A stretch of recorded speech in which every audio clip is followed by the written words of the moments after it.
everybody, it's Sam Jacobs. Welcome back to the Sales Hacker Podcast and to Friday Fundamentals. We're excited to have this week's guest on the show, Jason Holmes, who's the President and Chief Operating Officer of Showpad. And he's going to be talking to us about three things that you can do to begin your sales enablement strategy right away. So we're excited about that. Now, before we dive in, we want to thank our sponsor. Our sponsor for Friday Fundamentals is Outreach. Outreach triples the productivity of sales teams and empowers them to drive predictable and measurable revenue growth by prioritizing the right activities and scaling customer engagement with intelligent automation. Outreach makes customer-facing teams more effective and improves visibility into what really drives results. So thank you, Outreach. And without further ado, Jason. So when we're thinking about, we heard the interview earlier this week about sales enablement. We were inspired. We want to begin implementing a useful, a practical sales enablement strategy. What are three things we can do right away to make that happen? The three things that I would come up with first and foremost is define what problem you're trying to solve. And the number of companies that go down the path of buying a technology and then figuring out what to do with it still remains pretty shocking at this point in time.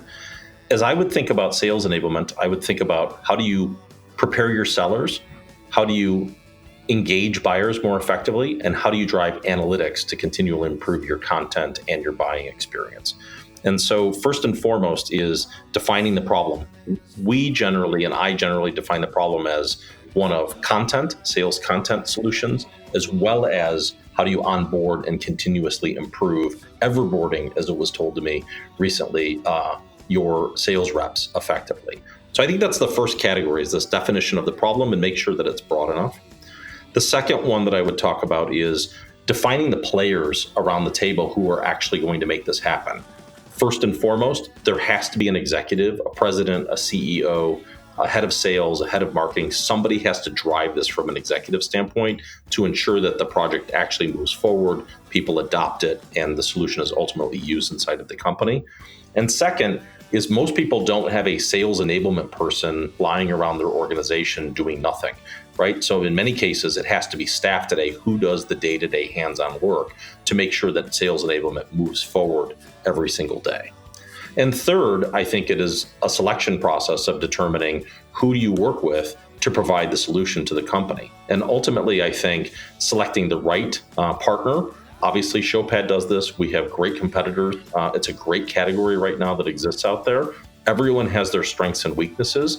I think it's clarity on that problem definition ultimately helps connect you into what's the best possible technology decision you can make to ensure that you've got the technology underpinning that makes the sales enablement process and the people associated with sales enablement successful. And I think if you can do those three things and think about it holistically, you can land with a great sales enablement strategy and implementation over the near term. I love it. So just restating that back to you, you can correct me, but A, define the problem you're trying to solve. B, define the team that's going to solve that problem and make sure that as part of that team, there's clear executive sponsorship and engagement so that you're not some team running off doing a project that doesn't have the buy-in, hopefully, of the CEO. And then once you've done those first two things, then you can determine which technology platform, if you want to use a technology platform, you're going to partner with because you've defined the problem correctly and you've got the team with executive buy-in. Does that sound right? Perfect. You're going to do well. Thanks, boss. I'll send you my resume. Jason, thanks so much for being on Friday Fundamentals.